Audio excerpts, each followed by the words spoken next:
pleasant afternoon to each and everyone, most especially to our TVL bread and pastry production learners.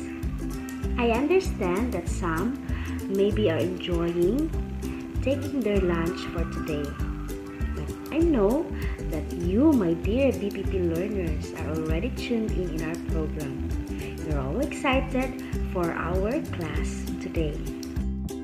By the way, I am your teacher, Mrs. Cheryl S. Absit, at your service. We will be exploring about how to prepare and produce pastry products.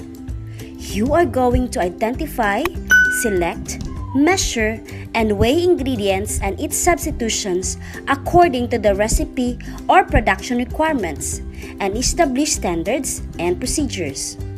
Perform baking techniques and appropriate conditions of pastry production, and show initiative and self-reliance in performing the task without supervision. In the following slides, you're going to identify each baked product as bread or pastry. Ready? In a clean sheet of paper, you're going to categorize and write whether baked product is bread or pastry. Again, you just have to write bread or pastry.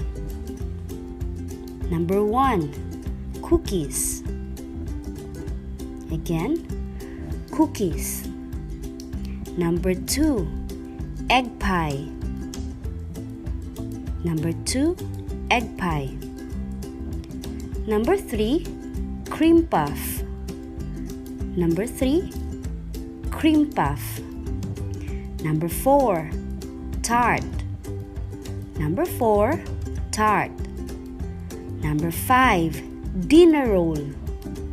Number 5, dinner roll. Now, let us check. For number 1, cookies, the answer is bread.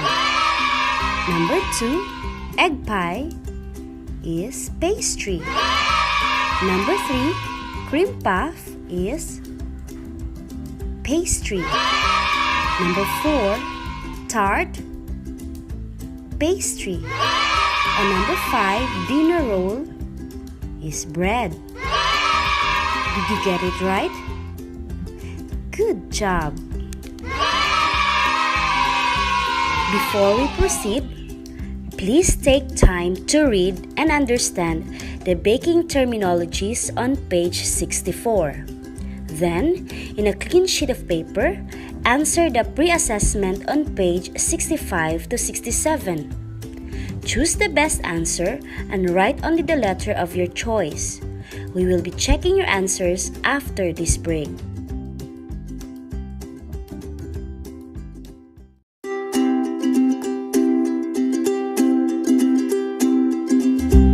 Did you read the basic baking terminologies in pastry production?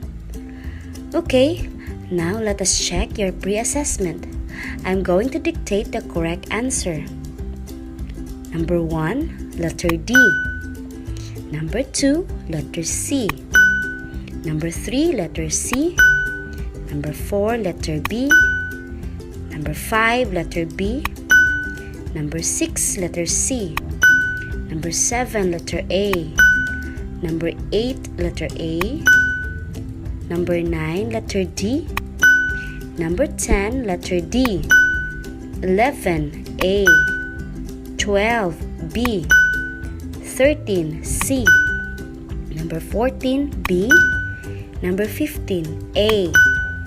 16, C. 17, B. 18, B. 19, A, and 20, D. Now, count the number of the correct answers. Write your score in the upper right portion of your paper. You did it!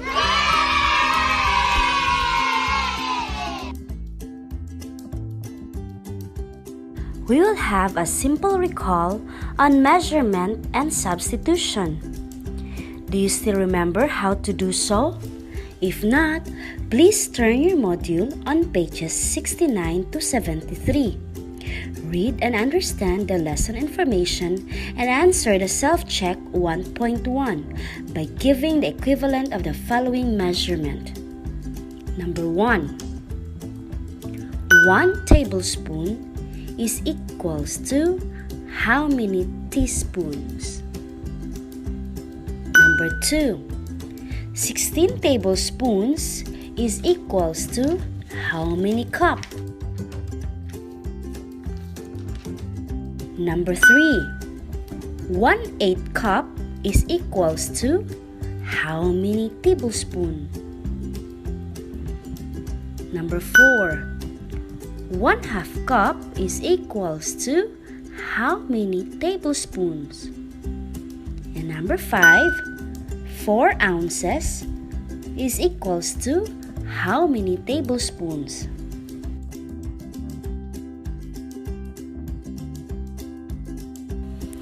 Now let's check your work. Are you ready? Okay. For number 1, 1 tablespoon is equals to 3 teaspoons. Number 2, 16 tablespoons is equals to 1 cup. Number 3, 1/8 cup is equals to 2 tablespoons. Number 4, 1/2 cup is equals to 8 tablespoons. And number 5, 4 ounces is equals to 2 tablespoons. Did you get all 5 correct answers? Perfect! You're doing better. Keep it up!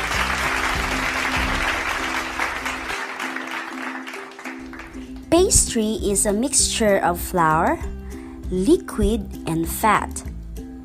It is a delicate baked product which consists of crust and filling. It has higher percentage of fat which contributes to the flaky or crumbly texture. A good pastry is light, airy, and fatty, but firm enough to support the weight of the filling. There are 2 types of pastries, the yeast race and the pie dough. Egg pie, cream puff, eclairs, croissants, French, Danish, and tarts are examples of pastries. Please read lesson information on page 73 to 77 for more details. These are the kinds of pastries. Number 1 is cream puffs, a type of light pastry that is filled with whipped cream or a sweetened cream filling and often topped with chocolate. Next is the puff pastry, a light, flaky, rich pastry made by rolling dough with butter and folding it to form layers. These are commonly used for tarts and Napoleon. The Danish pastry, a pastry made of sweetened yeast dough with toppings such as fruits, nuts, or cheese. The French pastries, a rich pastry filled with custard or fruits. The pie and the tart. These are the pastries that consist of 2 components. First is the pie dough. When baked, it forms a crust. Then the second one is the filling. The last but not the least are the croissants, a flaky raised dough which is sweetened cross between a simple yeast raised dough and a puff pastry. The dough is rolled with butter to create layers and it is then left to rise, creating a very light texture. The downside is that it is technically involved and requires a great deal of work. The basic ingredients for pastry making are flour, which is preferably the pastry flour or the all-purpose flour, the shortening, preferably the lard or the vegetable shortening, but you can also use butter or margarine, water, and salt. Choosing the appropriate ingredients can help lessen baking failures and mistakes. Also, the technique in mixing the ingredients well will greatly affect the outcome of your baking journey. Stay tuned, we'll be right back. The Radyo Z Eskwela program of the Division of Davao de Oro is being brought to you by Nueda Builders Construction and Supply Incorporated, Maverick Builders Incorporated, Mitch Construction and Supply, Archicons Architectural Construction and Supply, DB Construction and Supply, Hanaway Builders Corporation, Phoenix Corvada Tagum Gasoline Station, Master Construction and Supplies, Mackenzie Builders, GP&H Construction Incorporated, Metro Gear Construction Corporation, NEN Builders and Development Services Corporation, Max Mays Enterprises Incorporated, We Inc. Construction Company, Rangay Construction and Supply, East Sussex Enterprise, WM Construction, Councilor Boogie and Miss Marjorie Vertodazo, Icon Builders and Supply, and Apex Mining Company Incorporated.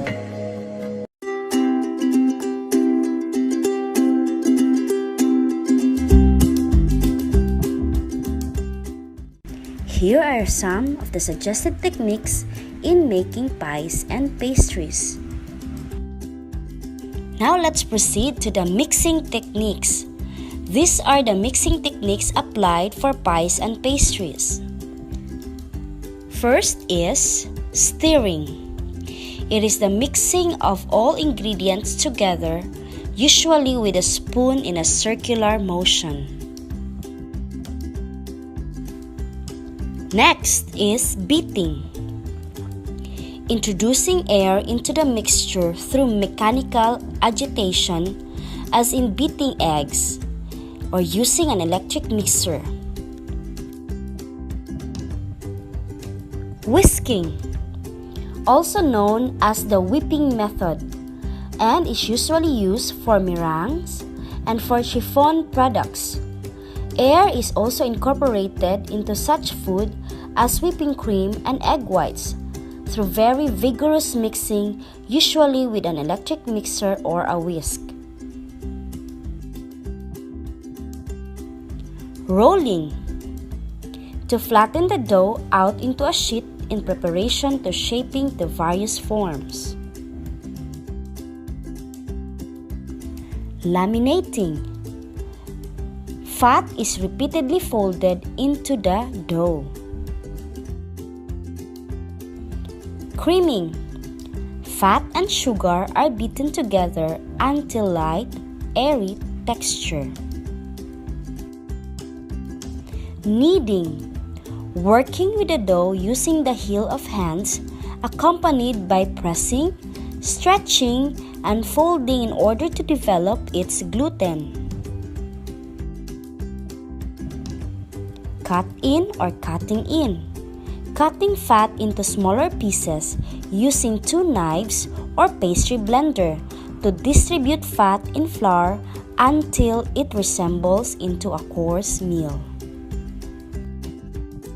Is there a particular technique to be used in each kind of pastry? If yes, can you cite an example? Write it in your journal. Since we are already done with the presentations on the mixing techniques in pastry production, as an evaluation, kindly answer the following questions. You just have to fill in the blanks. You will be given 10 seconds to answer every item. Ready?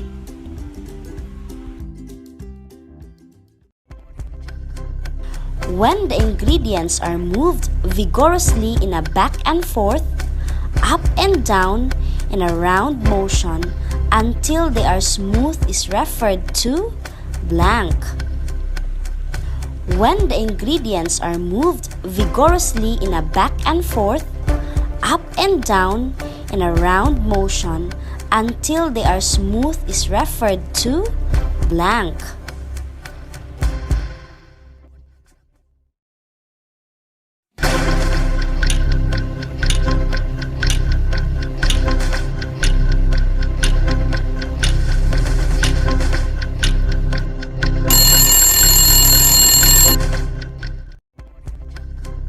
Number 2.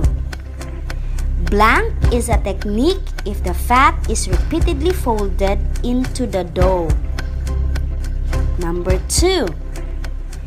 Blank is a technique if the fat is repeatedly folded into the dough.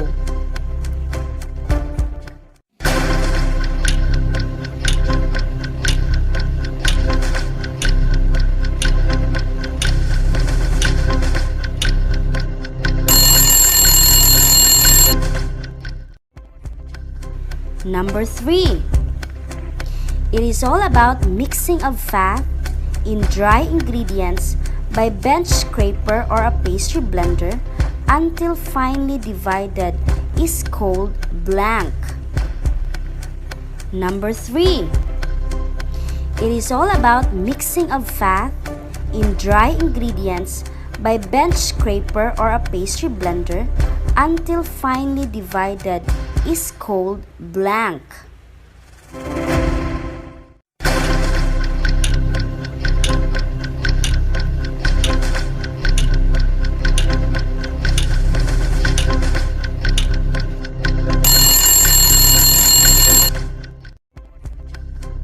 Number 4.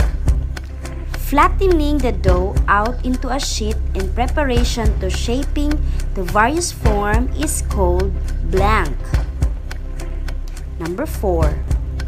Flattening the dough out into a sheet in preparation to shaping the various form is called blank.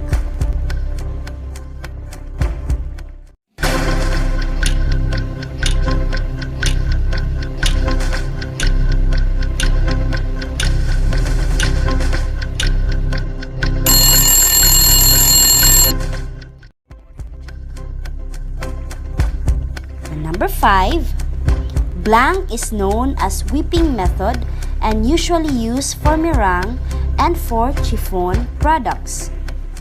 And number 5. Blank is known as whipping method and usually used for meringue and for chiffon products.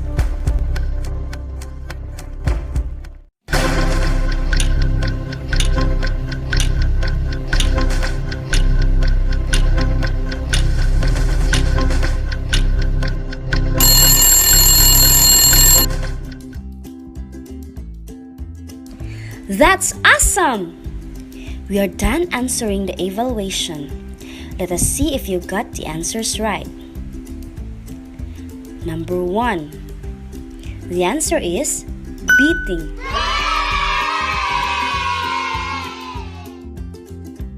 Number 2. The answer is laminating.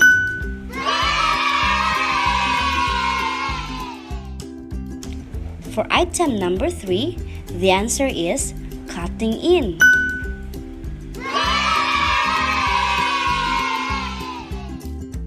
Number 4, the answer is rolling.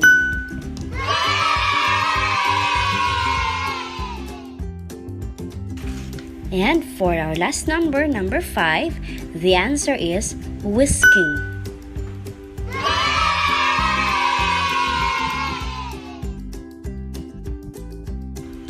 Kindly count the number of correct answers. For those who got the perfect score or one mistake, you are superb!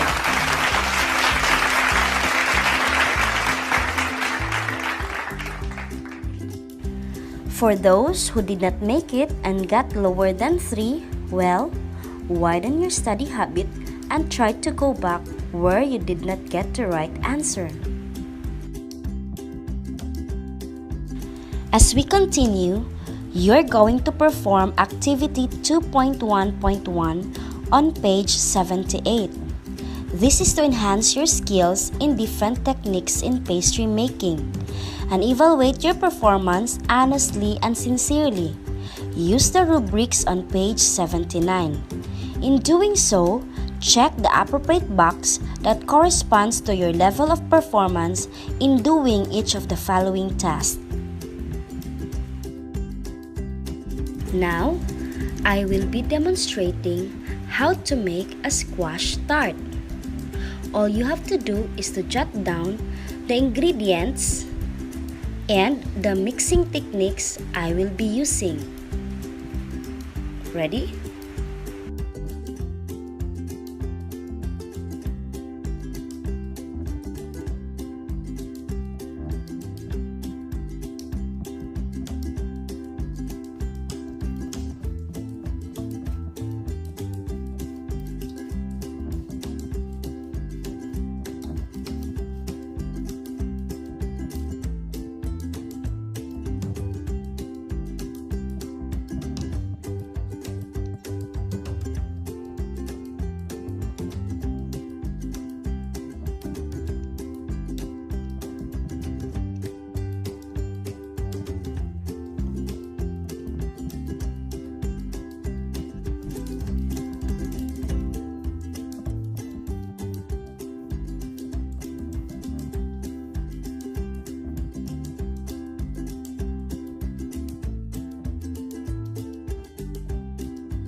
Okay, I'm done. Now, did you list the ingredients? How about the mixing techniques? Well, the ingredients are, for the crust, 1 and 1/2 cups of all-purpose flour, 1/2 cup of butter or shortening, and 6 to 8 tablespoons of cold water. For the filling, 1 cup of squash, 1/2 cup of condensed milk, and 1 tablespoon of vanilla and 1 teaspoon of cinnamon powder. Now, what were the mixing techniques that we used? Yes, number 1 of course is cutting in or cut in.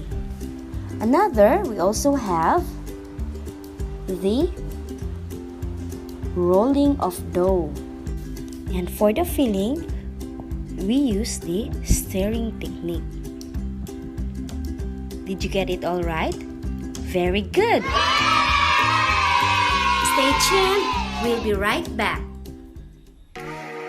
Radyo's Eskwela Executive Committee, the School's Division Superintendent, Eufemia T. Gamutin Seso 5, Assistant Schools Division Superintendent, Dr. Romel R. Handayan, OIC Curriculum Implementation Division Chief, Karina S. Frasco, School Governance and Operations Division Chief, Dr. Ruben J. Riponte. Members: Cecilia Morales, Dr. Hilda A. Opeña, Dr. Arlene B. Lim, Dr. Eldecris B. Calzadora, Dr. Dexter A. Siquinia, Nohara O. Pinute, Noemi P. Canales, Dr. Grace D. Pontillas, Virgilito C. Fabrices, Juanito Lapiceros, Engineer Norberto S. Manlangi, Jomar M. Dumupoy, Bob Dalan S. Milabat, Medard T. Ampit, and Paz Eugenia Villusino.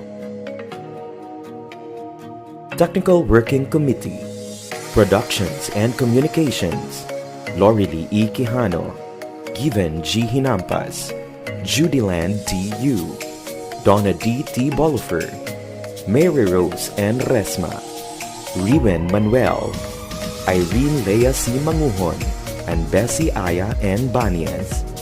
Social Media and Packaging Team, Christian Anhara L. Martesio, William R. Ranara, Joan T. Iscoton, Roberto S. Acusar Jr., May B. Istanyol, Richard H. Arellano, Clee L. S. Blanco, Ralph A. Tabanyag, Angelo Gutierrez Jr., and Jade Karen Araiz.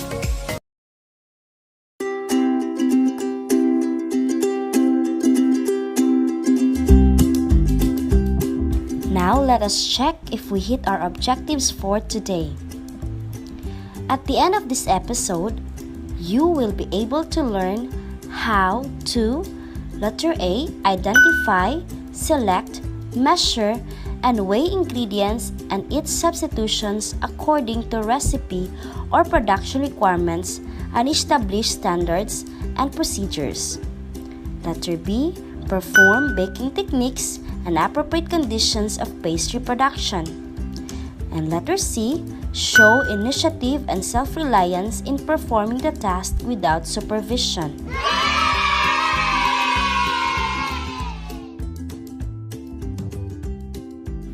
Good job, everyone!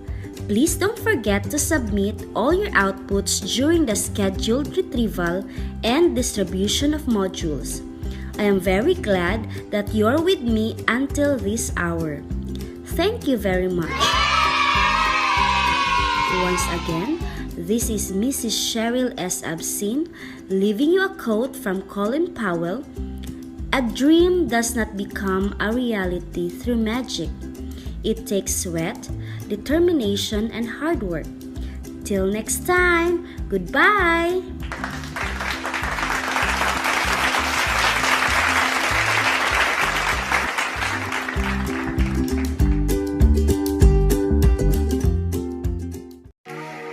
Radyo's Eskwela Executive Committee, the School's Division Superintendent, Eufemia T. Gamutin Seso 5, Assistant Schools Division Superintendent, Dr. Romel R. Handayan, OIC Curriculum Implementation Division Chief, Karina S. Frasco, School Governance and Operations Division Chief, Dr. Ruben J. Riponte. Members: Cecilia Morales, Dr. Hilda A. Opeña, Dr. Arlene B. Lim, Dr. Eldecris B. Calzadora, Dr. Dexter A. Siquinia, Nohara O. Pinute, Noemi P. Canales, Dr. Grace D. Pontillas, Virgilito C. Fabrices, Juanito Lapiceros, Engineer Norberto S. Manlangi, Jomar M. Dumupoy, Bob Dalan S. Milabat, Medard T. Ampit, and Paz Eugenia Villusino. Technical Working Committee, Productions and Communications, Lorely E. Quijano, Given G. Hinampas, Judyland T. U, Donna D. T. Bolifer, Mary Rose N. Resma, Riwen Manuel, Irene Lea C. Manguhon, and Bessie Aya N. Banias. Social Media and Packaging Team, Christian Anhara L. Martesio, William R. Ranara, Joan T. Iscoton, Roberto S. Acusar Jr., May B. Istanyol, Richard H. Arellano, Clee L. S. Blanco, Ralph A. Tabanyag, Angelo Gutierrez Jr., and Jade Karen Arai.